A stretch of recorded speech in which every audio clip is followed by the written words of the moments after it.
Good morning. Good morning sir. हमने अपने topic partnership वाले अकाउंट के पार्ट 5th वीडियो में हमने एडजस्टमेंट को डिस्कस किया है। हम अब तक कौन कौन सी एडजस्टमेंट डिस्कस कर चुके हैं एक बार मैं आपको बता देता हूं। हमने closing stock, depreciation, interest on capital, interest on drawing, good distributed as free sample, goods used by partner for personal use or withdrawn by partner for personal use, uninsured goods lost by fire, insured goods destroyed or lost by fire, interest on bank loan, unrecorded purchases, unrecorded sales, outstanding expenses, prepaid expenses, income received in advance and outstanding income। हमने total 15 adjustment part 5 के lecture में देखा है। अब हम आगे बढ़ते हैं, 16 एडजस्टमेंट से स्टार्ट करेंगे पार्ट 6 की वीडियो में। तो स्टार्ट करते हैं पार्ट 6। नाउ पार्ट 6 में हम डिस्कस करेंगे जो फर्दर एडजस्टमेंट है वे सारे एडजस्टमेंट। तो हमारी 16th एडजस्टमेंट स्टार्ट हो रही है, सैलरी और commission payable to partner. Salary और कमीशन पार्टनर को देना बाकी है, तो जाहिर सी बात है अगर देना बाकी है तो पार्टनरशिप फर्म की क्या होगी, लायबिलिटी होगी। इसके बारे में हमने डिटेल में इंट्रोडक्शन में डिस्कस किया हुआ है, तो उसके लिए पार्ट 1 वीडियो में देख सकते हैं आप सैलरी और कमीशन का क्या सिस्टम है। तो इसका सिंपली 2 इफेक्ट क्या होगा। पहला effect profit and loss account के डेबिट में, प्रॉफिट एंड लॉस अकाउंट के डेबिट में। एक चीज मैं यहां पर थोड़ा सा कह दूंगा, अभी कैसे profit and loss appropriation account Maharashtra state board के 12th कॉमर्स में नहीं है। अगर profit and loss appropriation account होता तो ये सारी इस तरह के एडजस्टमेंट, पार्टनर से रिलेटेड जितनी भी एडजस्टमेंट होती है ना, वो जाती है profit and loss appropriation account के डेबिट या क्रेडिट में। बट चूंकि profit and loss appropriation account के बारे में नहीं है जानकारी एचएससी बोर्ड में, तो इसलिए हमने इसको इफेक्ट देना है प्रॉफिट एंड लॉस अकाउंट के डेबिट। तो हम देखेंगे प्रॉफिट एंड लॉस अकाउंट के डेबिट में टू सैलरी और कमीशन टू पार्टनर्स, एक इफेक्ट हो गया कमीशन टू पार्टनर्स। इसका दूसरा इफेक्ट, क्योंकि देना बाकी है पेएबल, तो पार्टनरशिप फर्म की वो लायबिलिटी हो जाएगी, इसलिए दूसरा इफेक्ट जाएगा बैलेंस शीट की लायबिलिटी साइड में। बैलेंस शीट की लायबिलिटी साइड में लिख देंगे सैलरी और कमीशन पेएबल, सैलरी और कमीशन जो भी पेएबल, जो भी अमाउंट है उसका आ जाएगा। तो ये 2 इफेक्ट्स के हो गए, बहुत ही simple adjustment. Next one, this 2 adjustment are very important, ध्यान रखना। Bill receivable dishonour. Bill receivable dishonour का मतलब क्या है। अगर पार्टनरशिप फर्म ड्रॉवर होगी, बिल ड्रॉ किया होगा, तो पार्टनरशिप फर्म के लिए बिल रिसीवेबल एसेट है, और बिल का पैसा किससे वसूलेगी पार्टनरशिप फर्म। बिल रिसीवेबल का अमाउंट किससे लेना होता है, कस्टमर से, डेटर से। डेटर से ड्यू डेट के दिन पैसा मिलना था बिल का, डेटर ने ड्यू डेट के दिन पेमेंट नहीं किया तो बिल क्या हो गई, डिसऑनर। और जब बिल डिसऑनर होगी तो बहुत ध्यान से इसका ध्यान रखना। पहला इफेक्ट हम देंगे कहां पर,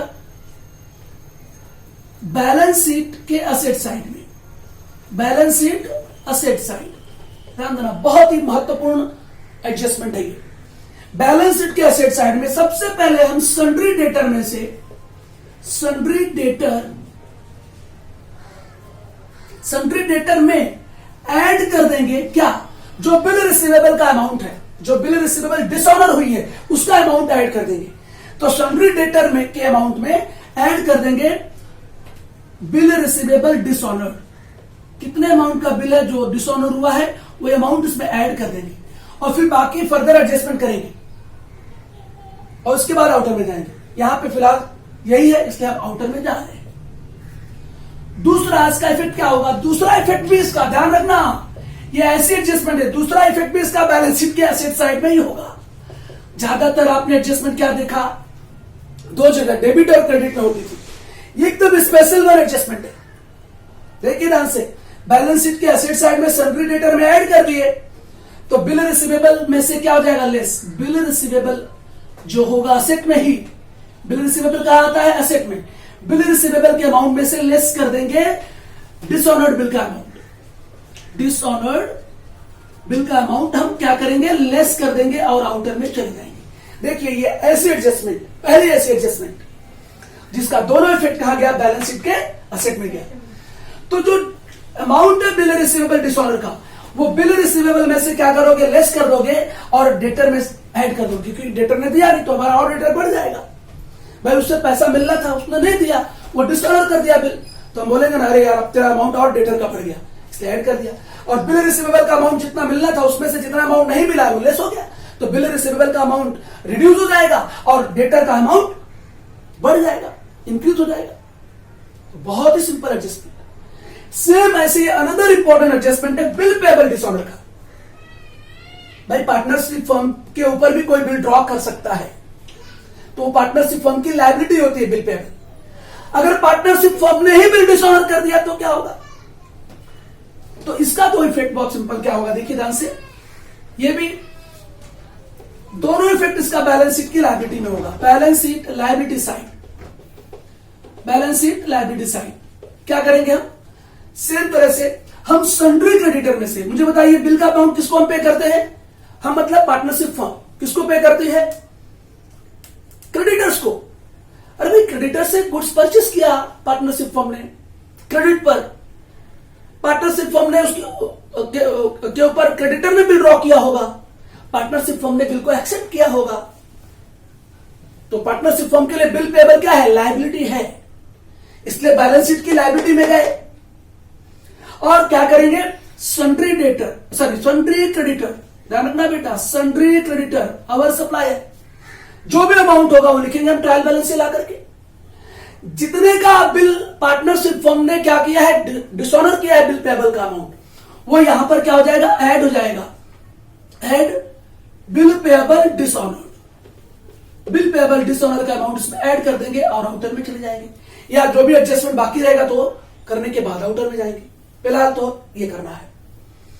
इसके बाद दूसरा एडजस्टमेंट भी जाएगा इसका बैलेंस शीट की लायबिलिटी साइड में ही, क्या जाएगा बोलिए, बिल पेएबल में से, किसमें से, बिल पेएबल जो भी ट्रायल बैलेंस में दिया रहेगा वो लेकर आएंगे हम, उसमें से लेस कर देंगे क्या, बिल पेएबल डिसऑनर का अमाउंट लेस कर देंगे, बिल पेएबल डिसऑनर का अमाउंट क्या करेंगे, लेस करके फिर आउटर में चले जाएंगे। तो ये दो बहुत ही सिंपल एडजस्टमेंट हमने देखा, बिल रिसीवेबल डिसऑनर का और बिल पेएबल डिसऑनर का। अब आगे हम 19 एडजस्टमेंट के साथ आते हैं, ध्यान से देखते रहिए। तो ओके, 18th एडजस्टमेंट के बाद अब 19th एडजस्टमेंट। मैं इसे थोड़ा स्टार इसलिए कर रहा हूं क्योंकि बहुत सारे मोस्ट ऑफ द स्टूडेंट्स इसमें कंफ्यूज होते हैं। मैं बहुत सरल भाषा में बताना चाहूंगा कैपिटल एक्सपेंडिचर और रिवेन्यू एक्सपेंडिचर के बारे में। कैपिटल एक्सपेंडिचर क्या होता है, जब हम कोई एक्सपेंडिचर करते हैं, जैसे मशीनरी परचेस करने में, फर्नीचर परचेस करने में, लैंड परचेस करने में, प्लांट परचेस करने में, तो जो एक्सपेंडिचर होता है उस एक्सपेंडिचर को हम कहते हैं कैपिटल एक्सपेंडिचर। और कैपिटल एक्सपेंडिचर का benefit long period of time तक मिलता है। सिंपल बेटा, कैपिटल एक्सपेंडिचर का benefit long period of time तक मिलता है और कैपिटल एक्सपेंडिचर से असेट का निर्माण होता है। लेकिन रिवेन्यू एक्सपेंडिचर में क्या होता है, रिवेन्यू एक्सपेंडिचर का benefit short period of time के लिए होता है। से दैट रेवेन्यू एक्सपेंडिचर का बेनिफिट एक साल के अंदर खत्म हो जाता है। जैसे हमने रेंट पेड कर दिया, सैलरी पेड कर दिया, तो रेंट पेड कर देना, सैलरी पेड कर देना, या कोई भी रिपेयर्स एंड मेंटेनेंस का खर्च, ये सब क्या है, रेवेन्यू एक्सपेंडिचर है। तो पहले बहुत सिंपल क्लियर भाषा में, जो ऐसा एक्सपेंडिचर जिसका benefit long period of time तक मिलता है, उसे हम कहते हैं कैपिटल एक्सपेंडिचर, और इससे एसेट का निर्माण होता है। और रिवेन्यू एक्सपेंडिचर मतलब एक ऐसा एक्सपेंडिचर जिसका बेनिफिट एक साल के अंदर खत्म हो जाता है, उसे हम कहते हैं रेवेन्यू एक्सपेंडिचर। अब इसका एग्जाम्पल मैं दे रहा हूं, ध्यान देना जरा। Wages paid for installation of machinery, installation of machinery debited to wages account clear देखिए बेटा, हमने वेजेस पेड कर दिया मशीनरी को इंस्टॉल करने के लिए। हम मशीनरी खरीदते हैं, उसको फैक्ट्री के अंदर लाते हैं, उसे इस्टेब्लिश करते हैं, उसे इंस्टॉल करते हैं। तो मशीनरी को इंस्टॉल करने का जो खर्च है, मान लीजिए कोई लेबर आया होगा, उसने इंस्टॉल किया होगा मशीनरी को, उसको हमने वेजेस दिया। तो वो जो खर्च है वो किस पर किया गया? मशीनरी पर किया गया, वेजेस दिया, ठीक है। अच्छा ये बताइए, जब हम कोई वस्तु मार्केट से खरीद के लाते हैं, मान लीजिए कोई हमने फर्नीचर खरीदा 10,000 का, उसको हमने ट्रांसपोर्ट वाले को दिया 1,000 रुपया, घर पे लाए फर्नीचर को फिट करने वाले को हमने दिया और 1,000 रुपया, तो लास्ट में आप क्या बोलते हैं कि फर्नीचर मुझे 12,000 का पड़ा। 10,000 का खरीदा, 1,000 का ट्रांसपोर्टेशन, 1,000 रुपया उसको फर्नीचर को जोड़ करके अच्छी तरह तैयार करने का खर्च जो दिया, सारे खर्च हमने किए ना। हमको फर्नीचर कितने का पड़ा? 12,000 का। उसी प्रकार से मान लिया मैं एक मशीनरी खरीदता हूं 1 लाख की, और उस पर वेजेस देता हूं, इंस्टॉलेशन, मशीनरी को इंस्टॉलेशन करने के लिए, स्थापित करने के लिए मैं उस पर वेजेस देता हूं, मान लिया जाए 5,000 रुपया। तो मुझे अंत में मशीनरी कितने की पड़ेगी? मशीनरी की वैल्यू में क्या बनूंगा? 1,05,000 कहूंगा। तो ध्यान रखिए, ये गलती से हो जाता है। वो है एक्चुअली में कैपिटल एक्सपेंडिचर, लेकिन हमने उसे कंसीडर कर लिया रेवेन्यू एक्सपेंडिचर। तो इसका इस तरह का एडजस्टमेंट में क्या करना पड़ेगा? इसका 2 एडजस्टमेंट बहुत खूबसूरती से आप देखिए, बहुत इंपॉर्टेंट है। ये देखिए, ये गलती बहुत लोगों से होती है, इसलिए बहुत ध्यान से एग्जाम्पल ले लीजिए। हम क्या करेंगे? सबसे पहले अब वेजेस पेड किया भाई, और हमने वेजेस अकाउंट को डेबिटेड किया, मतलब वेजेस अकाउंट, खर्च वेजेस अकाउंट में डाल दिया। ये जो वेजेस हमने पेड किया ना, ये हमने खर्च वेजेस अकाउंट में डाल दिया। हमें डालना था मशीनरी अकाउंट में, हमने डाल दिया वेजेस अकाउंट में। तो वेजेस अकाउंट में डाल के हमने गलती किया। एक प्रकार से ये रेक्टिफिकेशन ऑफ एरर का एग्जाम्पल है, 11 पे पढ़ा आपने। तो ध्यान दीजिए, हम क्या करेंगे? इसको ट्रेडिंग अकाउंट, वेजेस कहां लिखा जाता है? ट्रेडिंग अकाउंट के डेबिट में। तो ट्रेडिंग अकाउंट के डेबिट साइड में जाएंगे, जो भी आपका वेजेस होगा ट्रायल बैलेंस में, ये कहां से आएगा? ट्रायल बैलेंस से। उसमें से आप लेस कर दोगे, क्या लेस कर दोगे? Wages paid for installation of machinery, wages paid for, या installation of machinery, for installation of machinery का हम अमाउंट लेस कर देंगे, और हम कहां चले जाएंगे? आउटर में। और ये जो वेजेस हमने पेड किया है मशीनरी को इंस्टॉल करने के लिए, मशीनरी में ऐड हो जाएगा। तो हम लिखेंगे, देखो बैलेंस शीट के असेट साइड में दूसरा इफेक्ट, क्योंकि असेट, मशीनरी क्या है? असेट है। हम जाएंगे, क्या लिखेंगे? मशीनरी, जो भी अमाउंट होगा मशीनरी का, उसमें ऐड करेंगे इंस्टॉलेशन चार्जेस का अमाउंट। वेजेस जो है इंस्टॉलेशन के लिए, वेजेस किसका? इंस्टॉलेशन चार्जेस का, इंस्टॉलेशन चार्जेस का हम अमाउंट ऐड कर देंगे इसके अंदर। जो भी ऐड होगा वो मशीनरी की वैल्यू बताएगा। और अगर मशीनरी पे डेप्रिसिएशन है तो ध्यान रखना, पहले ये ऐड करेंगे, उसके बाद जो अमाउंट आएगा उस पर डेप्रिसिएशन चार्ज करेंगे। तो ये बात भी सबको ध्यान रखनी है। तो देखिए, बहुत ही अच्छा एग्जाम्पल है ये, इसे आप ध्यान रखिए। नेक्स्ट है इसका बी पार्ट। मैं इसे एडजस्टमेंट अगला ना देकर इसका बी पार्ट बता दे रहा हूं। रेवेन्यू एक्सपेंडिचर को इंक्लूड कर दिया गया कैपिटल एक्सपेंडिचर में, जस्ट इसका उल्टा। अब रेवेन्यू एक्सपेंडिचर मतलब जो खर्च हम करते हैं, जो हमारा खर्च होता है, एक्चुअली रेवेन्यू का खर्च होता है, उसको हमने कैपिटल में डाल दिया। कैपिटल एक्सपेंडिचर मतलब ऐसा एक्सपेंडिचर जिससे एसेट का निर्माण होता हो। तो उसके हिसाब से देखिए, repairs of building included in building. अरे भाई, हमने बिल्डिंग को रिपेयर किया, बिल्डिंग को हमने रिपेयर किया। तो रिपेयर करने से बिल्डिंग की मतलब निर्माण हुआ क्या? बिल्डिंग का कोई एक्सटेंशन हुआ क्या बिल्डिंग का? नहीं ना, एसेट का निर्माण नहीं हुआ, रिपेयर कर किया, टूट फूट गया, आपने रिपेयर किया। तो रिपेयर करने से एसेट का निर्माण नहीं हो रहा है। कोई एडिशन हुआ क्या एसेट के अंदर? एसेट बढ़ गई क्या? नहीं।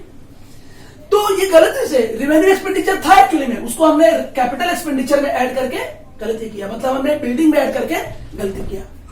तो करना क्या होगा? जस्ट इसका उल्टा। आइए देखिए ध्यान से, दो इफेक्ट इसका क्या होने वाला है भाई। रेवेन्यू एक्सपेंडिचर जैसे मान लिया जाए रिपेयर्स ऑफ बिल्डिंग बोला है ना, तो ये खर्च है आपका किसका? प्रॉफिट एंड लॉस अकाउंट का। तो जाएगा हम प्रॉफिट एंड लॉस अकाउंट के डेबिट साइड में। तो हम क्या लिखेंगे? To repairs a building, 2 repairs of building. अगर रिपेयर्स रिन्यूअल दिया है तो उसमें ऐड कर देंगे या 2 रिपेयर्स ऑफ बिल्डिंग करके ऐसा लिख देंगे, जो भी अमाउंट रिपेयर्स पे खर्च किया गया रिपेयर्स का। और बैलेंस शीट के एसेट साइड में, बैलेंस शीट के एसेट में जाके क्या करेंगे, हम बिल्डिंग में से जो भी अमाउंट बिल्डिंग का होगा, बिल्डिंग के अमाउंट में से लेस कर देंगे repairs of building. Repairs of building का अमाउंट क्या करेंगे, लेस कर देंगे बेटा, और आउटर में चले जाएंगे। तो ये बहुत ही खूबसूरत 2 इंफॉर्मेशन आपके सामने है। सो अनदर इंपॉर्टेंट एडजस्टमेंट, ये एडजस्टमेंट सब कंफ्यूज करती है, ध्यान देना आप लोग। हाँ, revenue receipt included in capital receipt. पहले तो रेवेन्यू रिसिप्ट क्या है और कैपिटल रिसिप्ट क्या है, ये पहले अच्छी तरह समझ लेना होगा। देखिए, रेवेन्यू रिसिप्ट ये ordinary course of business, business का ऑर्डिनरी कोर्स है। बिजनेस को रेवेन्यू रिसिप्ट आती रहती है, भाई बिजनेस ही क्या जिसमें रेवेन्यू इनकम जनरेट ना हो। लेकिन कैपिटल रिसिप्ट ना, ये जनरली नहीं होती है, ये बहुत कभी कभार होता है। लेकिन कैपिटल रिसिप्ट का मतलब है कि जैसे मान लिया जाए sale of goods, sale of goods तो ऑर्डिनरी हुआ, लेकिन कभी कभी सेल ऑफ गुड्स हमने किया लेकिन गलती से हमने उसको असेट में इंक्लूड कर दिया, तो उसको कहते हैं revenue receipt included in capital receipt. भाई कैपिटल रिसिप्ट क्या होता है, जैसे मान लिया जाए हम किसी असेट को सोल्ड करते हैं तो कैपिटल रिसिप्ट आएगी। कैपिटल रिसिप्ट अलग है, असेट सोल्ड करने से कैपिटल रिसिप्ट जनरेट होती है, गुड्स सोल्ड करने से रेवेन्यू रिसिप्ट जनरेट होती है। पहली बात समझ में आई कि कोई गुड्स सोल्ड करने से, बिजनेस का गुड्स सोल्ड करेंगे तो रेवेन्यू जनरेट होगी, बिजनेस का असेट सोल्ड करेंगे तो रिसिप्ट कैपिटल रिसिप्ट होती है। तो मुझे बताइए, बिजनेस का असेट सोल्ड किया जाता है क्या? अरे जब बिजनेस का असेट सोल्ड कर दोगे तो बिजनेस बंद हो जाएगा, कोई बिजनेस का असेट सोल्ड करेगा क्या? नहीं। तो ये ऑर्डिनरी कोर्स में ये इनकम नहीं होती है, ये ऑर्डिनरी इनकम है जो हमेशा रेगुलर इंटरवल पर जनरेट होती रहती है। तो ये आसानी से पहले समझ लेना चाहिए। इसके बाद हमारा इस पे एग्जाम्पल है, जैसे मैं एग्जाम्पल दे रहा हूं, sale of goods included in sale of furniture, included in sale of furniture. Just मैं एग्जाम्पल देना देखना चाहूंगा यहां पर।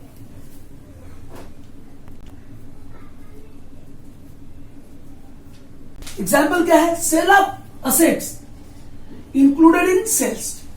बहुत ध्यान से देखना, इसको रेवेन्यू रिसिप्ट कैसे इंक्लूड हो गया गलती से कैपिटल रिसिप्ट में, अच्छी तरह समझ आएगा।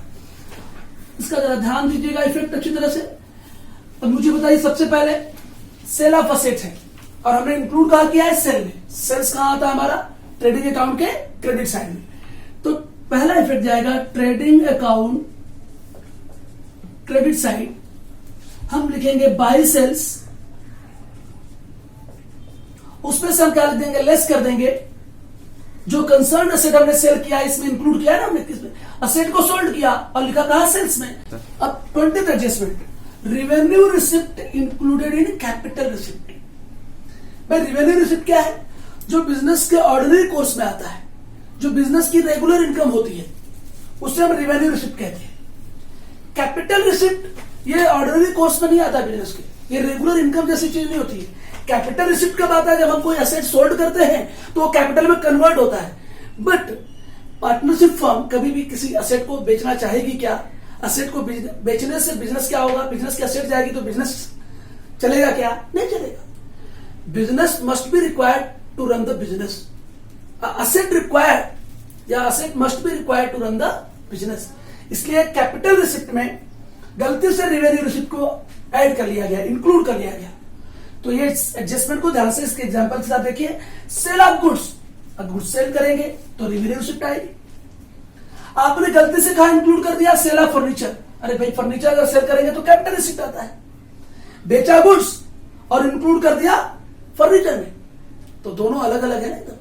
तो ध्यान दीजिए, यहां पर इसका बेस्ट एग्जांपल ये है। करेंगे क्या, ट्रेडिंग अकाउंट के क्रेडिट साइड में जाएंगे, जो भी सेल का अमाउंट है उसे लिखेंगे, ट्रायल बैलेंस है, उसमें ऐड कर देंगे सेल ऑफ गुड्स,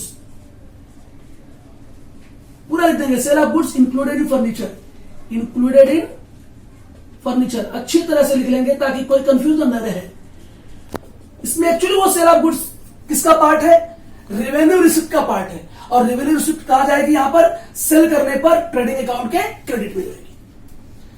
तो एक्चुअली में ये सेल ऑफ गुड्स किसमें ऐड करना था? सेल्स में। हमने गलती से किसमें ऐड कर लिया है? सेल ऑफ फर्नीचर में। तो क्या करेंगे? सेकंड इफेक्ट, बैलेंस शीट के असेट साइड में जाएंगे और कंसर्न असेट जो हमारी ये फर्नीचर है, फर्नीचर का अमाउंट ट्रायल बैलेंस से लेकर आएंगे और उसमें से लेस कर देंगे sale of goods, sale of goods जो कि गलती से इसमें शामिल था, और ये चला जाएगा आउटर में। तो ये बहुत ही अच्छी adjustment, revenue receipt included in capital. Okay, अब हमारे 21 एडजस्टमेंट पर interest on investment and on loan given. हम लोन देंगे किसी को तो हमारी एसेट है, हमने इन्वेस्टमेंट किया है, इन्वेस्टमेंट भी हमारी एसेट है, और जाहिर सी बात है हम अगर इन्वेस्टमेंट करेंगे तो उस पर हमारी जो इनकम जनरेट होगी उस पर क्या मिलेगा? हमें इंटरेस्ट। हमने किसी को लोन दिया है तो उस पर जो इनकम मिलेगी हमें वो क्या होगी? इंटरेस्ट। तो इंटरेस्ट यहां पर हमारी क्या है? इनकम है। तो जाहिर सी बात है, बहुत सिंपल, इनकम होगी तो कहा जाएगा प्रॉफिट एंड लॉस अकाउंट के डेबिट में। तो एक इसका इफेक्ट आएगा प्रॉफिट एंड लॉस अकाउंट के डेबिट में। क्या लिख देंगे? To interest on investment. जो भी इन्वेस्टमेंट रहेगा उस पर कैलकुलेट कर लेंगे और लिख देंगे, या उसी को हम लिख देंगे क्या? To interest on loan given, to interest on loan given. ये देखिए इसका पहला इफेक्ट होगा दोनों में से किसी एक का। हमने दो लिया ना एक साथ, इन्वेस्टमेंट पर भी और लोन पर भी, दोनों में से कोई एक आया एग्जाम में। तो ध्यान रखिए, प्रॉफिट एंड लॉस अकाउंट के डेबिट साइड में to interest on investment. Sorry बेटा, ये इनकम है तो ये कहा जाएगा क्रेडिट साइड में। देखो किसी ने बोला नहीं, एक बच्चे ने बोला खाली, कोई बात नहीं। प्रॉफिट एंड लॉस अकाउंट के क्रेडिट में जाएगा, इनकम मिलेगा ना बेटा, इंटरेस्ट के रूप में हमें इनकम मिलेगी। तो प्रॉफिट एंड लॉस अकाउंट के क्रेडिट साइड में क्या लिखेंगे? बाई इंटरेस्ट ऑन इन्वेस्टमेंट, और या तो by interest on loan given. तो ये हमारी इनकम है। इनकम कहां जाती है? प्रॉफिट एंड लॉस अकाउंट के क्रेडिट में। और इसका दूसरा इफेक्ट जो होगा बैलेंस शीट के असेट साइड में आएगा। जैसे इन्वेस्टमेंट पे ले लेता हूं मैं, तो हम ले लेंगे पहले इन्वेस्टमेंट असेट में लिखेंगे जो भी इन्वेस्टमेंट हमने किया है, क्योंकि उस इन्वेस्टमेंट पर ही कैलकुलेट होगा। पहला इफेक्ट एक्चुअली यही आता है। इन्वेस्टमेंट पर हम क्या कर देंगे? ऐड जो भी परसेंटेज ऑफ इंटरेस्ट मिला है वो add dash percentage of interest add करके आउटर में चले जाएंगे। ये इसका दो इफेक्ट हुआ। इसके बाद नेक्स्ट एडजस्टमेंट है commission to partner as percentage of gross profit या सेल।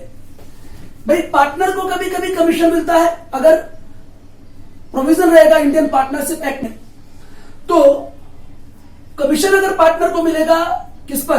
ग्रॉस प्रॉफिट पर या सेल पर, तो उसको क्या करेंगे? इसका कमीशन टू पार्टनर, तो ये आएगा पहला इफेक्ट इसका प्रॉफिट एंड लॉस अकाउंट के, प्रॉफिट एंड लॉस अकाउंट के डेबिट में। देखो ये पार्टनर को मिल रहा है, नॉट पार्टनर्स, पार्टनर को मिल रहा है, तो ये पार्टनरशिप फर्म का एक्सपेंसेस है। पार्टनर के लिए इनकम होगी, लेकिन पार्टनरशिप फर्म का क्या होगा? एक्सपेंसेस होगा। इसलिए प्रॉफिट एंड लॉस अकाउंट के डेबिट साइड में क्या लिखेंगे हम? To commission to partner. ये एक्सपेंसेस है पार्टनरशिप फर्म का, और ये कमीशन किस पे कैलकुलेट कर लेंगे? ग्रॉस प्रॉफिट के अमाउंट पर या सेल के अमाउंट पर, जैसा प्रॉब्लम में दिया रहेगा वैसा करेंगे। और इसका दूसरा इफेक्ट, तो ये आपका लॉस हो गया। दूसरा जाएगा पार्टनर्स कैपिटल और करंट अकाउंट, पार्टनर्स कैपिटल और करंट अकाउंट के कहां पर? क्रेडिट साइड में, क्रेडिट साइड में जाएगा। क्या लिखेंगे हम इसे? By interest on, sorry, by commission on, by commission on, by commission to partner, या खाली बाई कमीशन लिख देंगे तो भी चलेगा। पार्टनर के कॉलम में, कंसर्न पार्टनर के कॉलम में अमाउंट चला जाएगा। तो ध्यान रखिए, simple to commission to partner कहा जाएगा प्रॉफिट एंड लॉस अकाउंट के डेबिट में, क्योंकि पार्टनरशिप फर्म का एक्सपेंसेस है इसलिए। और पार्टनर कैपिटल या करंट अकाउंट के क्रेडिट में बाई कमीशन, और कंसर्न पार्टनर के कॉलम में अमाउंट। अब next adjustment 23, very important adjustment. देखिए ध्यान से, मैंने यहां पे थोड़ा एग्जांपल लिख लिया है पहले से ही। डिफर्ड एक्सपेंसेस, ये डिफर्ड एक्सपेंसेस क्या होता है? जो एक्सपेंसेस हम फ्यूचर में करने वाले होते हैं उसे हम अगर एडवांस दे देते हैं तो वो डिफर्ड एक्सपेंडिचर होती है। जैसे एडवर्टाइजमेंट फॉर 3 years, हम करंट ईयर में ही 3 साल का एडवर्टाइजमेंट का एक्सपेंसेस पेड कर दिए। एक तरह से देखा जाए तो हमने प्रीपेड किया एडवर्टाइजमेंट का, प्रीपेड एक्सपेंसेस में आता है। कैसे? देखो एग्जांपल के थ्रू, मैंने इसलिए ट्रायल बैलेंस लिया इस एग्जांपल में क्योंकि ज्यादातर इस तरह से आता है। तो advertisement with effect from 1 October 2019, मैंने ट्रायल बैलेंस 31 March 2020 का लिया है, यानी कि क्लोजिंग डेट इतना है। अब बोल रहा है कि एडवर्टाइजमेंट कहां से स्टार्ट हो रहा है? 1 October से। तो मुझे जरा ध्यान से बताइए, अक्टूबर, नवंबर, दिसंबर, जनवरी, फरवरी, 31 March, कितने महीने हुए? 6 months। तो मुझे इस साल करंट ईयर का जो है 6 महीने खाली यूज हुआ एडवर्टाइजमेंट। तो जरा ध्यान देना, इसका 2 इफेक्ट बहुत सावधानी से देखना, क्योंकि एडवर्टाइजमेंट एक्सपेंसेस है, इनडायरेक्ट एक्सपेंसेस बिजनेस का। ये कहां जाएगा? ये प्रॉफिट एंड लॉस अकाउंट के डेबिट साइड में जाएगा। एक्सपेंसेस है तो प्रॉफिट एंड लॉस अकाउंट के डेबिट में जाएगा। हम लिख देंगे टू एडवर्टीजमेंट, बहुत ध्यान से देखिए, टू एडवर्टीजमेंट।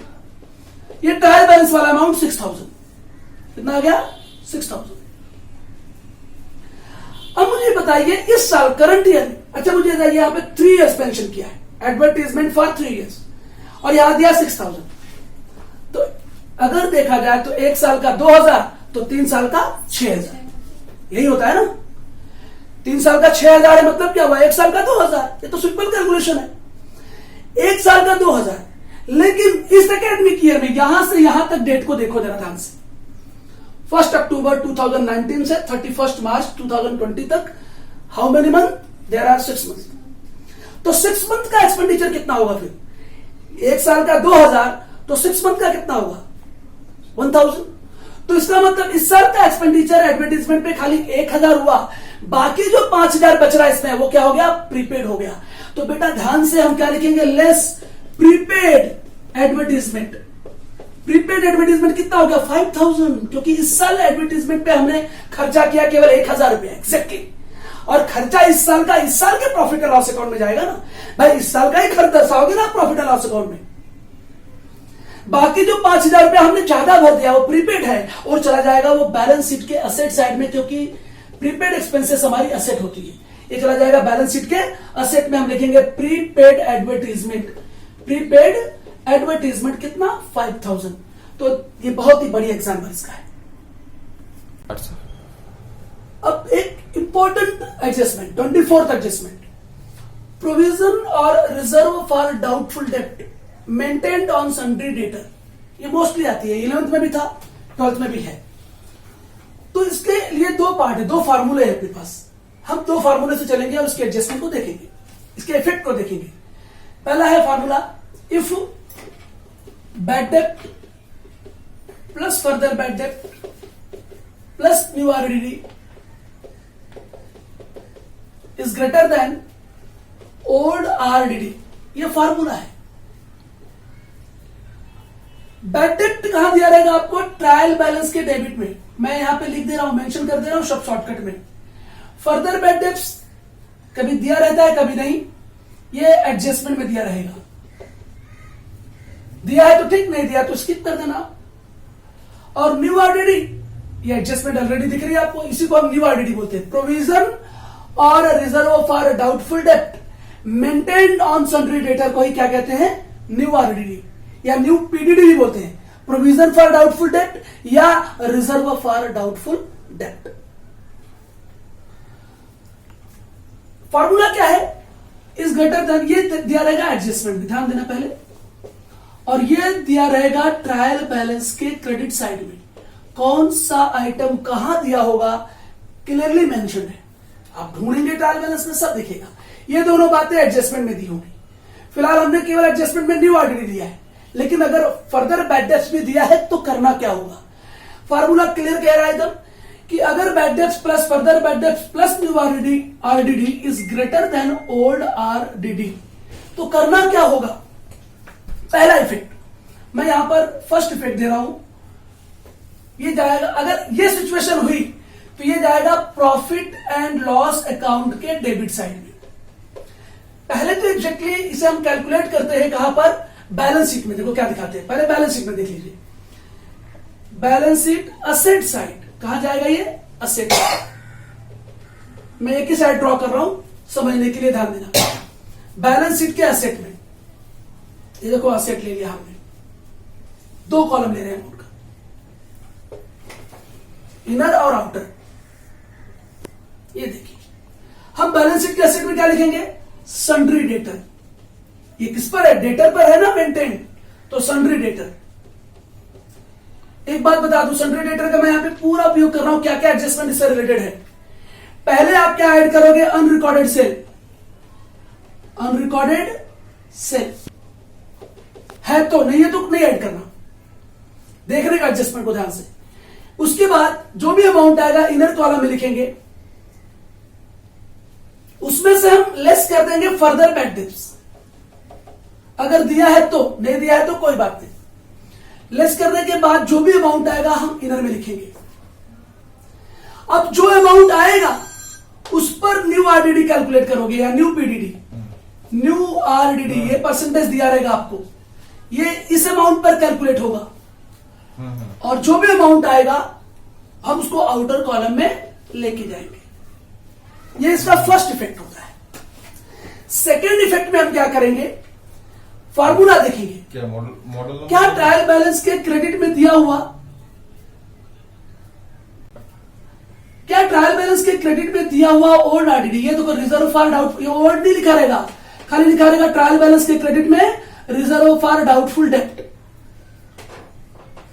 तो इसी को हम कहेंगे ओल्ड आरडीडी। देखिए ट्रायल बैलेंस के क्रेडिट में दिया रहेगा रिजर्व फॉर डाउटफुल डेप्ट। अगर इन तीनों का टोटल आप कैलकुलेशन कर लोगे, बैड डेप्ट ट्रायल बैलेंस में मिलेगा, ये दोनों यहां मिलेगा, ये नहीं दिया है तो इसको मत टोटल करना। तीनों का टोटल अगर इससे ज्यादा है तो प्रॉफिट एंड लॉस अकाउंट के डेबिट में आओगे। क्या लिखोगे आप, सबसे पहले ट्रायल बैलेंस का टू बैड डेप्ट, उसमें ऐड कर लोगे आप फर्दर बैड डेप्ट, उसमें और ऐड कर लोगे आप न्यू आरडीडी, तीनों को ऐड करके इनर में, उसमें से लेस कर देंगे आप ओल्ड आरडीडी। ये देखिए कितना सिंपल है ये, और आउटर में चले जाएंगे। ये इसका दो इफेक्ट हुआ, एकदम अच्छी तरह से चार्ट से समझ लीजिए। अभी मैं इसका बी इफेक्ट बताता हूं। बी इफेक्ट ध्यान दीजिए, दूसरा क्या केस हो सकता है मैं यहां पे बताता हूं आपको। If bad dept plus further bad dept plus new RDD is less than old RDD. अब कौन सी चीजें कहां दी हुई है बेटा, ये तो हमने बता दिया यहां पे ना, सिर्फ मैंने ये घुमा दिया। देखो ये ग्रेटर था इधर का टोटल, ओल्ड आरडीडी से ये सब ज्यादा था टोटल। अभी ओल्ड आरडीडी का टोटल अगर ज्यादा है तो क्या करेंगे, पहला इफेक्ट तो ये सेम रहेगा इसका, ऐसा यहां पर बैलेंस शीट वैसी बनेगी और सेम इफेक्ट रहेगा बैलेंस शीट में, जैसा ये है वैसे ही आएगा इसके अंदर। दूसरा इफेक्ट यहां पर चेंज हो जाएगा, ये चला जाएगा तब प्रॉफिट एंड लॉस अकाउंट के क्रेडिट में। प्रॉफिट एंड लॉस अकाउंट के कहां जाएगा, क्रेडिट साइड में जाएगा। फर्क देखिए ध्यान से, प्रॉफिट एंड लॉस अकाउंट के क्रेडिट में क्या लिखेंगे हम लिखेंगे बाई ओल्ड आरडीडी। जो भी अमाउंट है उसमें से हम लेस कर देंगे क्या, बैड डेप्ट, लेस कर देंगे फर्दर बैड डेप्ट। दिया है तो ठीक, नहीं दिया तो कोई बात नहीं। इसके बाद जो अमाउंट बचेगा उसमें से लेस कर देंगे न्यू आरडीडी। देखिए क्या किया गया, ये देखिए आउटर में। तो फर्क देखिए, अगर ये तीनों का टोटल ज्यादा है तो प्रॉफिट एंड लॉस अकाउंट के डेबिट में देखो इन तीनों को ऐड करके इसको लेस कर दिए, और अगर ओल्ड आरडीडी ज्यादा है तो क्या किया गया, पहला इफेक्ट बैलेंस शीट में वही रहेगा सेम। दूसरा इफेक्ट कहां चला जाएगा, प्रॉफिट एंड लॉस अकाउंट के क्रेडिट में। हमें ओल्ड आरडीडी में से इन तीनों को क्या करना होगा, माइनस करना होगा। तो it's very simple adjustment. Now 25th adjustment, ये भी बहुत इंपॉर्टेंट है, डेटर से related. Reserve for discount on debtor, formula मैंने बनाया इसका है। If discount allowed trial balance के डेबिट में दिया रहेगा, plus new reserve for discount on debtor, ये एडजस्टमेंट में दिया रहेगा, reserve for discount on debtor, इसी को नाम दिया गया है new reserve for discount on debtor, adjustment में होगा।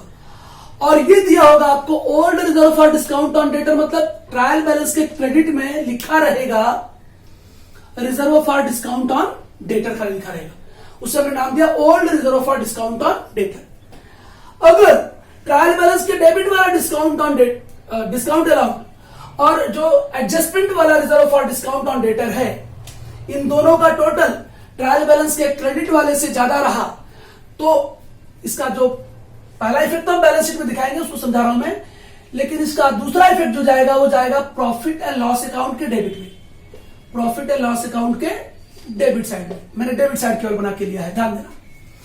पहला इफेक्ट जो है बैलेंस शीट में ही आएगा। तो बैलेंस शीट में याद रखो due reserve for discount on debtor या reserve for discount on debtor कैसे कैलकुलेट करते हैं। याद रखिए बेटा, पहले सन्ड्री डेटर लिखेंगे क्योंकि डेटर पर ही चार्ज है ना ये, उसमें अगर एडजस्टमेंट में दिया है अनरिकॉर्डेड सेल तो ऐड कर लो, जो अमाउंट आएगा इधर में लिख लो। फर्दर बैड डेट दिया है तो उसे लेस कर लो, इनर कॉलम में लिखो। न्यू आरडीडी इसमें कैलकुलेट अगर दिया है प्रॉब्लम में, जैसा हमने 24th एडजस्टमेंट में बताया, दिया है तो ये काम कर लो। उसके बाद जो अमाउंट बचेगा उसे इनर में रख लो, और इसके बाद क्या करोगे आप, इस अमाउंट पर देखो ये तीनों नहीं दिया है तो आप डायरेक्ट ये इसमें से लेस कर सकते हो, डेटर में से भी डायरेक्ट लेस करेंगे जो भी परसेंटेज ऑफ डिस्काउंट दिया रहेगा। लेकिन अगर ये सारी बातें दी हैं तो ये करने के बाद ही आपको इस स्टेप पे आना होगा। ये देखिए अब मैं लेस कर रहा हूं, लेस जो भी परसेंटेज दिया रहेगा किसका, reserve for discount on debtor, तो new reserve for discount on debtor, new reserve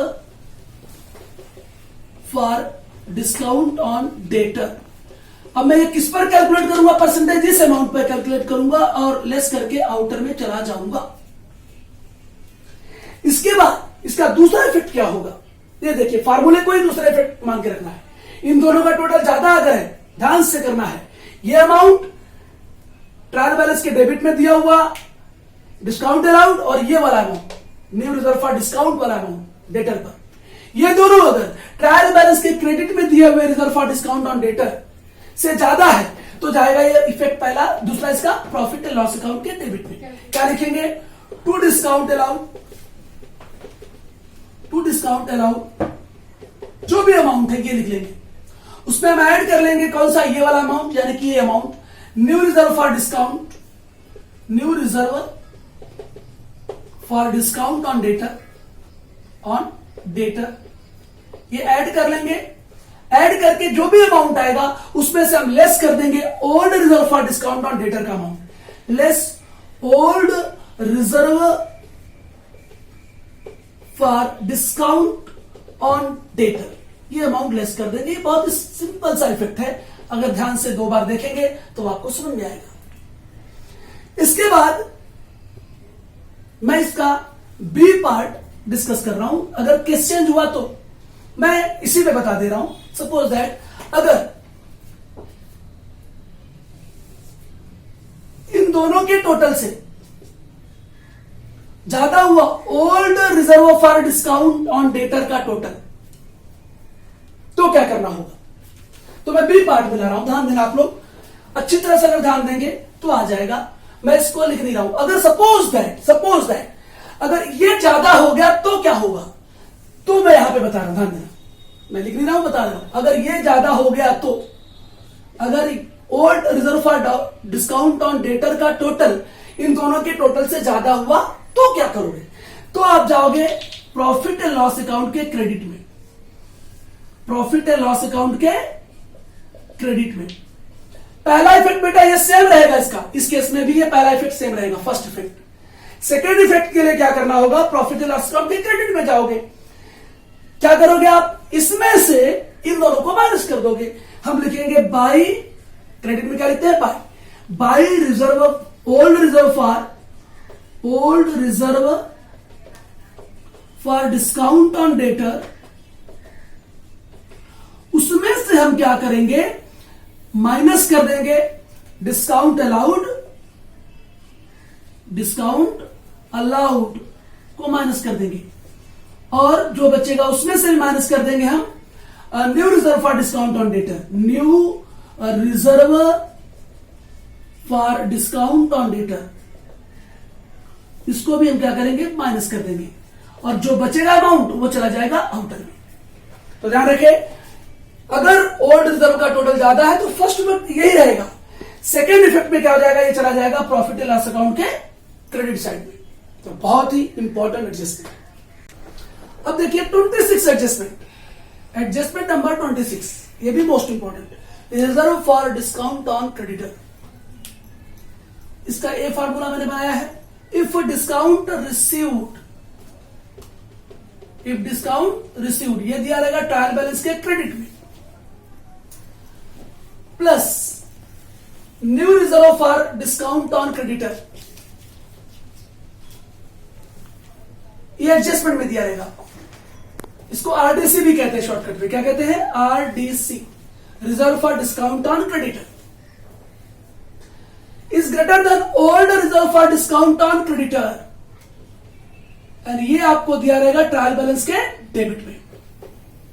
तो फार्मूला रेडी हो गया, आपको ढूंढना है ट्रायल बैलेंस से डिस्काउंट रिसीव्ड, ये एडजस्टमेंट में दिया रहेगा reserve for discount on creditor RDC, और ये ट्रायल बैलेंस के डेबिट में दिया रहेगा reserve for discount on creditor. तो क्या करना है, पहले जाएंगे हम बैलेंस शीट के लायबिलिटी साइड में। कहां जाएंगे, सबसे पहले पहला इफेक्ट होगा बैलेंस शीट की लायबिलिटी साइड में। कहां पर, लायबिलिटी में। क्या लिखेंगे हम, सबसे पहले लिखेंगे सन्ड्री क्रेडिटर, सन्ड्री क्रेडिटर, जो भी अमाउंट है उसका लेंगे।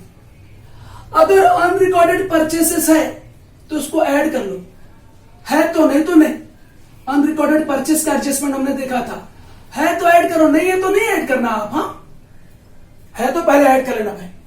जो भी अमाउंट आएगा उस पर आप क्या करोगे, लेस करोगे new reserve for discount on creditor, वो परसेंटेज दिया रहेगा, वो जो परसेंटेज जिस अमाउंट पे कैलकुलेट करोगे, ये नहीं दिया तो फिर इस अमाउंट पे कैलकुलेट करोगे। तो देखो हम इसे न्यू आरडीसी कह रहे हैं, new RDC, new reserve for discount on creditor. ये ओल्ड है तो ये न्यू है, ये वाला, तो लेस करके आउटर में चले जाएंगे। ये इसका हो गया पहला इफेक्ट। अगर फार्मूले के अकॉर्डिंग अगर ये ज्यादा है दोनों का टोटल, आपके पास सारे फिगर आ गए, ये ट्रायल बैलेंस में, ये फिगर यहां पर, और ये दिया ही है ट्रायल बैलेंस के डेबिट पे, तो सारे फिगर तो मिल गए ना आपको, फार्मूले में रख लीजिए। अगर ये ज्यादा है तो आप जाएंगे प्रॉफिट एंड लॉस अकाउंट के क्रेडिट में। कहां जाएंगे, प्रॉफिट एंड लॉस अकाउंट के क्रेडिट साइड में, क्योंकि डिस्काउंट रिसीव्ड आपकी इनकम है बेटा, तो प्रॉफिट एंड लॉस अकाउंट के क्रेडिट में जाएंगे। क्या लिखेंगे, बाय डिस्काउंट रिसीव्ड, ये रहा अमाउंट, उसमें आप ऐड कर दोगे new RDC, new RDC, new reserve for discount on creditor, ये वाला अमाउंट ऐड कर देंगे। जो अमाउंट आएगा उसे इनर में लिख लेंगे, उसमें से लेस कर देंगे old RDC, old reserve for discount on creditor, और आउटर में चले जाएंगे। ये देखो ये वाला ओल्ड है, reserve for discount on creditor, इसे मैंने आरडीसी नाम दे दिया, लेस करके आउटर में चले गए। तो अगर ये कंडीशन होती है तो दूसरा इफेक्ट ऐसा होगा, पहला इफेक्ट ऐसा होगा। ध्यान से देखिए, अच्छी तरह देखिए, समझ में आएगा। सपोज दैट बी कंडीशन में आता हूं मैं, अगर ओल्ड आरडीसी का टोटल ज्यादा हुआ तो क्या करोगे, तो मैंने ऐसा बताया था आपको, आप आएंगे प्रॉफिट एंड लॉस अकाउंट के डेबिट साइड में, और आप क्या करेंगे डेबिट साइड में आकर के, ये देखिए मैं यहां पर इसे अच्छी तरह से मिटाकर अच्छी तरह बता देता हूं आपको, कंफ्यूजन ना हो इसके लिए। ये देखिए हम क्या करने वाले हैं, बहुत सिंपल, उल्टा हो जाएगा इसका। अब हम ये ज्यादा है ना, इसमें से इन दोनों को माइनस कर देंगे। क्रेडिट साइड में क्या किया, इन दोनों को ऐड करके इसको लेस किया, लेकिन अब डेबिट साइड में कब आएगा फार्मूला, अगर देखिए ये ज्यादा रहा तो डेबिट साइड में आना होगा। करना क्या होगा, हम लिखेंगे क्या, टू ओल्ड आरडीसी, ये ओल्ड आरडीसी है, उसमें से हम इन दोनों को लेस कर देंगे, less discount allowed, discount received, discount received less करके जो अमाउंट बचेगा उसमें से हम लेस कर देंगे न्यू आरडीसी, न्यू आरडीसी। और ये पहला इफेक्ट जो है ये सेम जो है ये इसमें ऐसा ही रहेगा, सेम बैलेंस शीट में जो है वो सेम रहेगा, बैलेंस शीट में same as it is, same जो है ऐसा सेम रहेगा। तो आपको दो केसेस के बनते हैं, ध्यान दीजिए। अब हम डिस्कस करेंगे कुछ हिडन एडजस्टमेंट। अब हम आ रहे हैं हिडन एडजस्टमेंट। ये ट्रायल बैलेंस में दिया होता है। मैंने आपके समय की बचत के लिए पहले 7 हिडन एडजस्टमेंट मैंने यहां पे लिख दिया है विथ अमाउंट समझाने के लिए। आप गवर्नमेंट टेक्स्ट बुक देखेंगे तो आपको 7 एडजस्टमेंट ऐसी मिलेगी, बट मैं प्रैक्टिकली उसको समझा रहा हूं। तो मैंने ट्रायल बैलेंस बना लिया है 31 मार्च 2019 की डेट की। पहला एडजस्टमेंट है सैलरीज और रेंट पर आएगा, फॉर 10 मंथ के लिए पे किया है 10,000। दूसरा एडजस्टमेंट है insurance premium paid for year ending 30 जून 2019। ये डेट को लेकर के कंफ्यूज किया है। Third adjustment advertisement expenses for 3 years. हमने ऐसा 23 एडजस्टमेंट में इसको एक्सप्लेन कर दिया है, इसलिए इसको नहीं समझाऊंगा मैं। अब हम आते हैं किस पर, रेंट रिसीव्ड फॉर 11 मंथ। ये देखिए 10% loan borrowed on 1 January 2019। Balance sheet की डेट, क्लोजिंग डेट क्या है, ट्रायल बैलेंस की क्लोजिंग डेट क्या है, 31 मार्च 2019। और हमने लोन कभी बोरोड किया 1 जनवरी 2019 को। तो ध्यान देना, हिडन एडजस्टमेंट ये सब ट्रायल बैलेंस में रहेगा। 10% इन्वेस्टमेंट, ये इन्वेस्टमेंट परचेस किया है 1 जनवरी 2019। और 10% गवर्नमेंट बॉन्ड हमने लिया है 5,000 का। अब ये हिडन एडजस्टमेंट आएगी, सब ट्रायल बैलेंस में कोई ना कोई एक एडजस्टमेंट इनमें से कभी कभी आ जाती है। अब इसका कैसे करना है ध्यान देना, इसलिए इसको बहुत ध्यान से पढ़ करके रखना चाहिए। तो पहला है सैलरीज और रेंट फॉर 10 मंथ। मुझे बताइए अकाउंटिंग ईयर कितने मंथ का होता है? फर्स्ट एडजस्टमेंट समझा रहा हूं मैं इसका, हिडन एडजस्टमेंट का। अकाउंटिंग पीरियड जो होता है वो 12 मंथ का होता है। अकाउंटिंग पीरियड कितने मंथ का होता है? 12 मंथ का होता है। तो 12 मंथ का होता है, तो हमने रेंट या सैलरी कितने मंथ की पे की है? 10 मंथ की। तो 1 मंथ की कितनी हुई? 1,000। 10 मंथ की 10,000। तो 12 मंथ की कितनी होनी चाहिए? 12,000। इसका मतलब 2,000 सैलरी या रेंट देना बाकी है।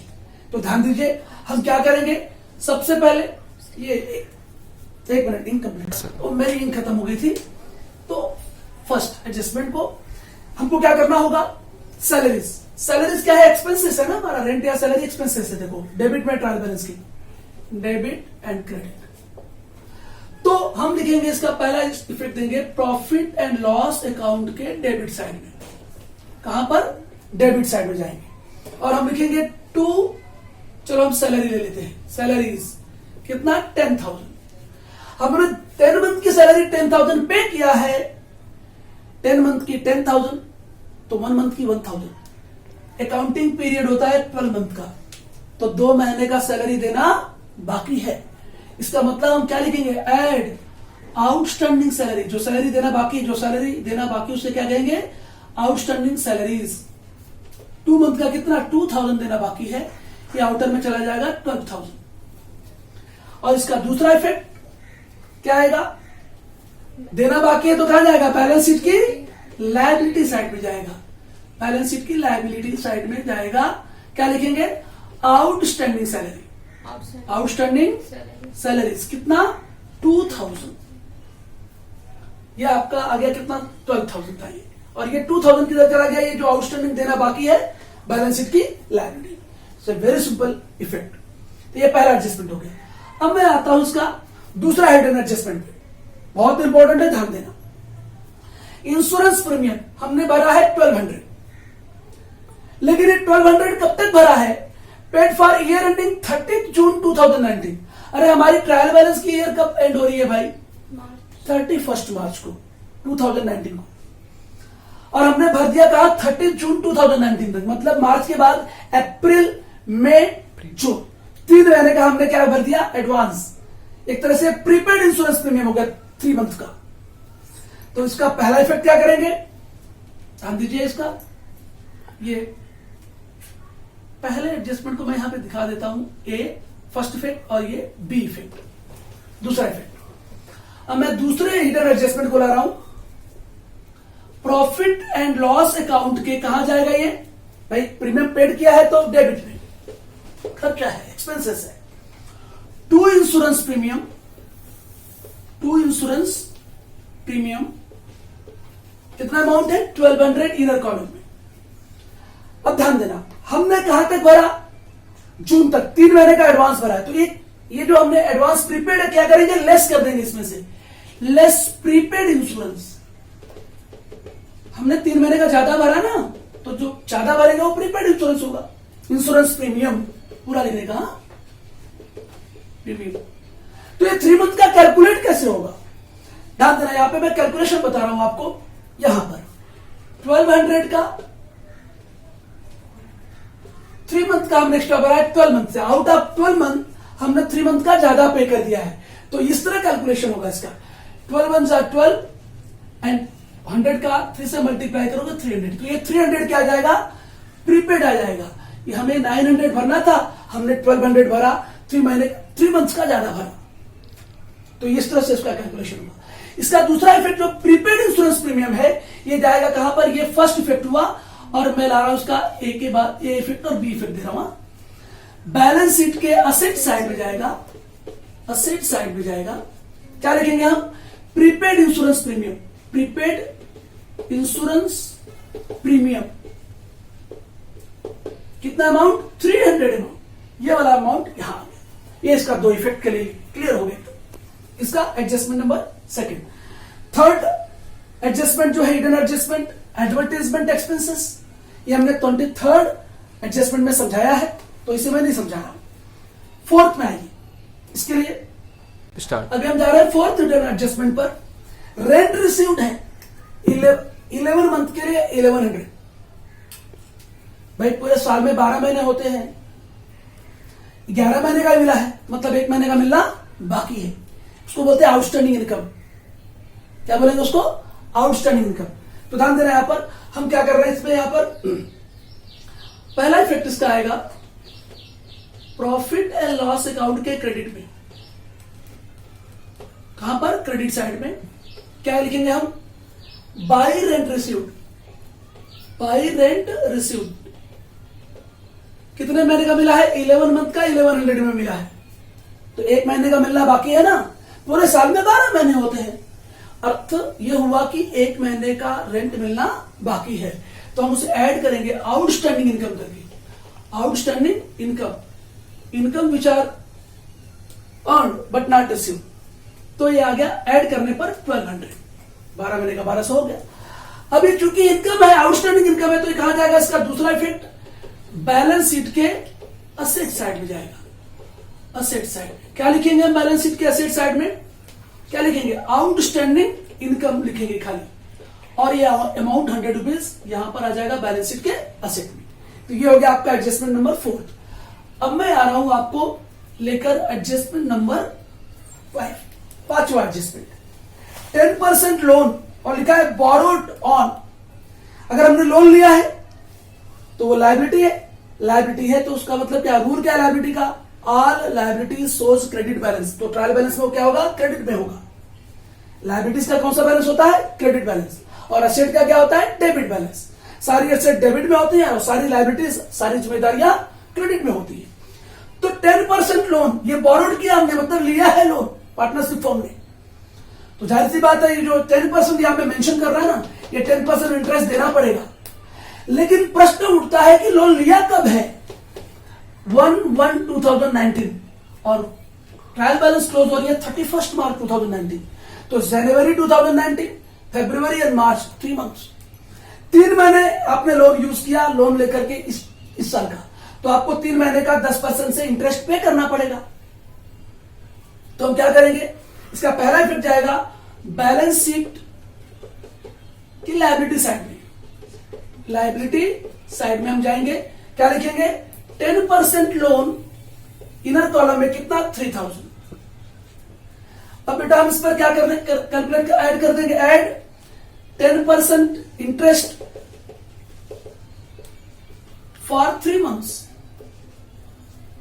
3 महीने का इंटरेस्ट ऐड करेंगे। तो कैलकुलेट कैसे करेंगे 3 मंथ का इंटरेस्ट मैं यहां पे बता दे रहा हूं, देखिए ध्यान से। ये 3000 है, 10% इंटरेस्ट 10/100 कितने महीने के लिए?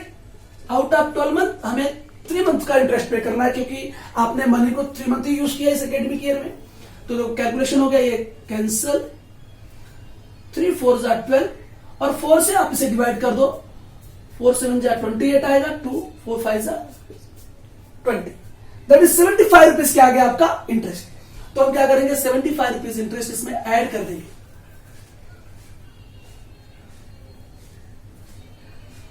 इसको लेके जाएंगे आउटर में 3075। कोई डाउट है किसी को कैलकुलेशन में? 0 0 कैंसल, 3 4 जा 12, 4 से डिवाइड करेंगे, 4 7 जा 28, 4 यस करेक्ट, 75 रुपीज ये आ गया। अब इसका हम दूसरा इफेक्ट कहां देंगे? दूसरा इफेक्ट देखो, बैलेंस शीट की लायबिलिटी साइड में हमने लोन लिया है, बोरोड किया है लोन 3000 का, उस पर 10% इंटरेस्ट पे किया 3 मंथ्स के लिए। 3 मंथ्स कैसे आया? तेरा डेट को ध्यान देना, यहां से लेकर यहां तक देखिए दोनों के बीच में क्या डिफरेंस है। जनवरी 2019 और मार्च 2019, 3 मंथ्स। तो 3 मंथ्स का हमने कैलकुलेट किया, ऐड कर दिया। अब ये इंटरेस्ट पे किया है तो ये खर्चा है, खर्चा है तो दूसरा effect profit and loss account के कहा जाएगा डेबिट साइड में। खर्चों को यहां दिखाते हैं प्रॉफिट एंड लॉस अकाउंट के डेबिट में। क्या लिखेंगे? To interest on loan, to interest on loan कितना पे किया हमने? 75 रुपीज पे किया, ये आ जाएगा यहां पर। तो 2 इफेक्ट हो गया। 6th हिडन एडजस्टमेंट, 10% इन्वेस्टमेंट आपने परचेस किया है 1 जनवरी 2019। तो इस एकेडमिक ईयर क्लोज कब हो रहा है? फाइनेंशियल ईयर क्लोज कब हो रहा है? 31 मार्च 2019। तो ये इन्वेस्टमेंट आपको कितने महीने इस्तेमाल कर रहे हैं आप? एक तरह से इन्वेस्टमेंट 3 मंथ्स। तो आपने इन्वेस्ट किया है, इन्वेस्टमेंट 10% के रेट से किया है, तो आपको 10% से 3 मंथ का क्या मिलेगा? इंटरेस्ट मिलेगा। तो क्या करें हम यहां पर? इसको लेके जाएंगे, पहला इफेक्ट उसका balance sheet asset side.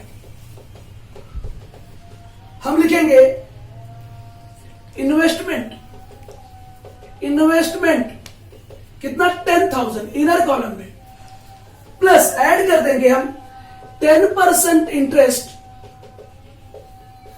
For 3 months. 3 months कैसे बेटा? 3 मंथ्स के लिए कैसे आया? ये देखिए, 1 जनवरी 2019 से 31 मार्च 2019 तक कितने महीने हो रहे हैं? 3 मंथ्स हो रहे हैं।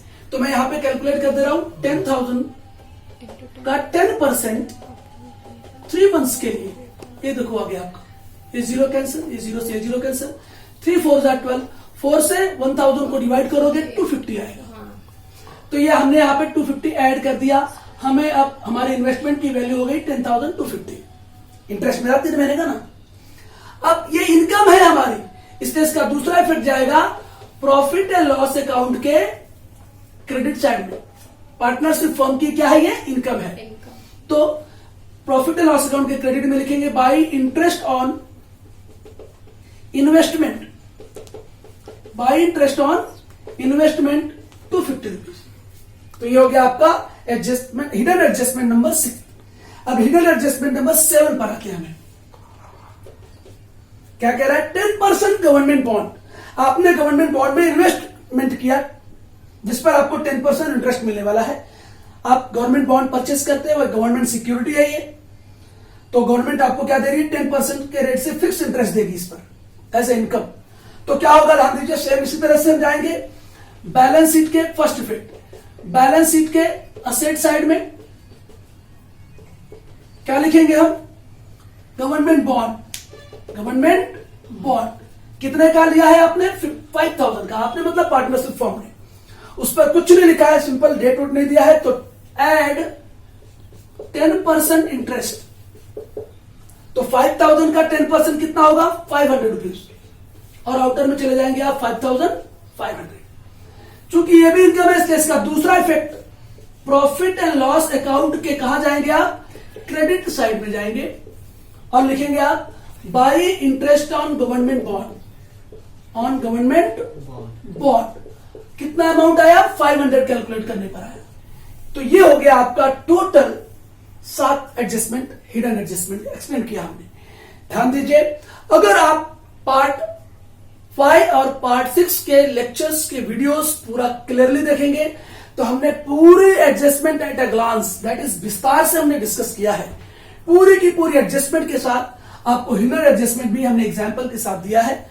तो अगर आप ध्यान देते हैं तो आपको बहुत अच्छी तरह से पार्टनरशिप फाइनल अकाउंट का प्रॉब्लम सॉल्व करने में बहुत मदद मिलेगी।